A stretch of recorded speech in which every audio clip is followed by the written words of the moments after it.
हे मेरे युवा साथियों, नमस्कार। मैं आज बात करने आया हूँ। लोग इतनी जाति व्यवस्थाओं में उलझ चुके हैं कि जिनसे लोगों को बहुत समस्या हो रहा है, क्योंकि अधि जातिवादी आज सोशल मीडिया पर हो रहे हैं। तो इसका मतलब है कि हमारे और आपके विचार भी अलग अलग होंगे, और यही विचार अलग अलग हमारे मध्य भारत में भी हुआ करता था। एक क्षत्रिय समाज था, एक शूद्र समाज था, दोनों के बीच जमीन और आसमान का फासला था।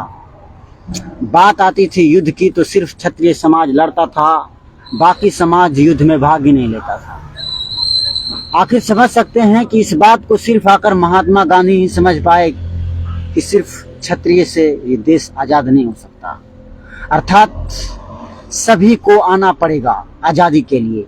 उन्होंने घर घर जाकर लोगों को पढ़ाया, लिखाया, समझाया। इसके लिए तो हर व्यक्ति को उनको नमन करना चाहिए। बाकी उन्होंने क्या किए नहीं किए उनसे हम लोगों को मतलब नहीं रखना चाहिए, क्योंकि उन्होंने जो देश के लिए सहयोग दिए उनके लिए वो आदरणीय हैं। भले कुछ काम सही किए या गलत किए, उनसे हमें लेना देना नहीं होना चाहिए। और न ही आज के जो क्षत्रिय समाज, वैश्य समाज, शूद्र समाज अपने आप को कह रहे हैं। इस तरह की भावनाओं से जो सोशल मीडिया पर फैल रहे हैं, इसके कारण हमारे और आपके बीच दरारें उत्पन्न होती है, और कहीं ना कहीं ये दरारें फूटता ही जाकर है, और फूटने के कारण हम एक दूसरे को मारने और काटने पर भी तुले रहते हैं। इसलिए हम खास करके युवाओं को कहना चाहते हैं कि कुछ लोग जिनका फैन फॉलोवर है सोशल मीडिया पर, वो लोग अपनी व्यू के लिए, अपने पैसों कमाने के लिए लोगों को जातिवादी व्यवस्थाओं में उलझाए रखना चाहते हैं। बाकी हम युवाओं को कहना चाहते हैं कि आप जाति व्यवस्थाओं में ना पड़ें, वरना देश गुलामी तो फिर बढ़ेगा, क्योंकि हम टूटेंगे तो हमारा अर्थव्यवस्था पर किसी और का अधिकार होगा। और आपको पता ही है कि अर्थव्यवस्था ही शासन का एक मुख्य केंद्र होता है। जिसके पास पैसा ही नहीं है तो शासन का क्या चलाएगा? खाक।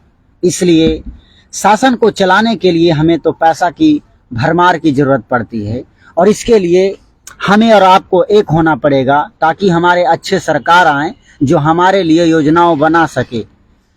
और ऐसा नहीं कि कुछ लोग मतलब फलाना कह दिया तो ठिकाना के चक्कर में हम आ गए, जिनके कारण से आप भी बर्बाद होंगे और हम भी बर्बाद हो जाएंगे और देश भी गुलाम होगा।